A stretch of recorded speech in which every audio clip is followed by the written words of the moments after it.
Un enfant de Dieu qui va opérer, tu dois apprendre à vivre en situation de crise.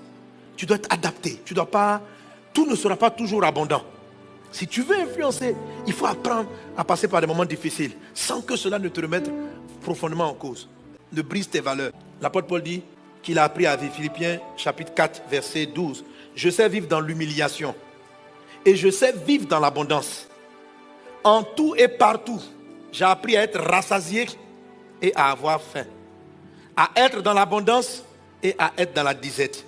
Je puis tout par celui qui me fortifie. Ce sont des choses que vous dites en vous-même. Si tu fais ça, tu vas briller. Il y a certains endroits où tu vas t'envoyer où tu n'auras pas toutes les ressources dont tu as besoin. Tu dois apprendre à fonctionner avec très peu. Tu dois apprendre à faire marcher ta boîte, ton église avec très peu. Et puis elle fonctionne. Tu dois apprendre aussi à faire fonctionner l'église avec beaucoup. Tu dois apprendre les deux. C'est la sagesse du serpent. Quand il n'y a pas beaucoup à manger, il sait vivre. Quand il y en a beaucoup, il sait vivre aussi. Sois sage comme les serpents. Amen. Quand je vois ma marche avec le Seigneur, au début quand je commençais à prêcher l'évangile, je n'avais pas l'argent.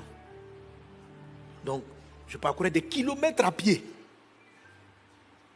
Parce que ce passage de l'apôtre Paul là me touchait. Il dit donc, certaines fois l'apôtre Paul savait vivre sans argent. Donc, quelquefois quand vous êtes sans argent, ce n'est pas un problème.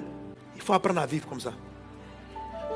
Il faut apprendre lorsqu'on te donne une belle voiture, à rouler en voiture, mais à te retrouver dans un endroit où tu peux... Regardez, vous allez voir, tous les multimilliardaires, ils ont ouvert aujourd'hui dans tous les secteurs les plus reculés. Si tu veux que ta vision, ce que Dieu t'a donné, ce que l'influence, tu dois être prêt à te trouver dans toutes les conditions sans perdre qui tu es, sans être déstabilisé. C'est comme ça que la bonne nouvelle sera répandue dans le monde entier. C'est comme ça que les ténèbres vont éclairer les endroits les plus reculés. Parce qu'on n'a pas toujours besoin du confort pour vivre. Si on en a, gloire à Dieu. Si on n'en a pas, gloire à Dieu. Je voyage en classe affaires, gloire à Dieu. En éco, gloire à Dieu. Je voyage, j'ai ça, gloire à Dieu. Il faut apprendre à être indépendant des circonstances. Que Dieu te bénisse abondamment.